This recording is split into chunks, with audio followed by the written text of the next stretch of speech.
Good afternoon. This is Paul Cosell with Missoula County Public Schools, and today we're going to talk about the interactive flat panel and their browser. Now, this is a chromium browser. It's not a full-fledged Chrome browser, so it does have some great features that you're going to be comfortable with and familiar, and then it's going to have some other ones that we're going to have to talk about a little bit more in depth.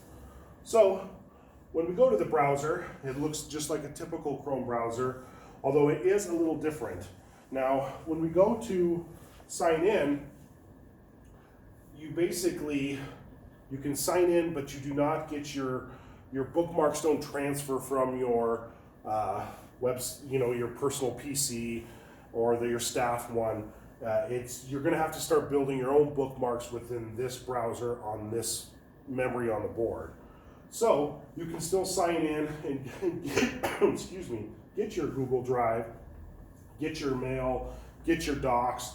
Another one is like, as you see, I start here, so I can create a bookmark, and I can hit my tabs here, and I get these limited features, which don't offer you much, but the ones that you will use are the bookmarks and the history. Bookmarks is nice because this is where you can start to build all those popular sites that you're going to go to frequently and have quick access to them. So another popular one is the Office 365 sign-in. Now, what's nice about this, of course, we've talked in the past about the difference between Google and Google Drive and your Office 365 OneDrive. So this will give you access to all your PowerPoint, Excel, Word, Outlook, things like that, and you'll have all those documents that you can keep, you can have access to once you sign in. Google Drive's the same with docs, sheets, and those slides. So, and I've just created a couple of bookmarks for those couple of logins.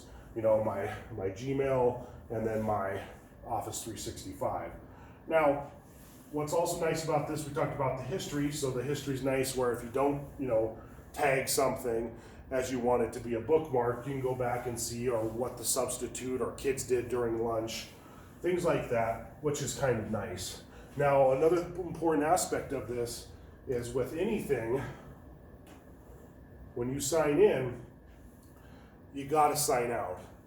These browsers and these boards, they retain that information. So even if I power the machine off or I close this out and I leave for the day and I come back, I'm still logged in.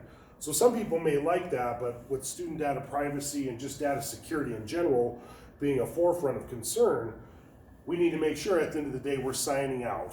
Or if we leave for lunch, we sign out. I know that that's an added step, but it really makes it so you're protecting your data and your students. So if you have any other questions, you can give us a call at Help Desk or you can email me. Thank you very much.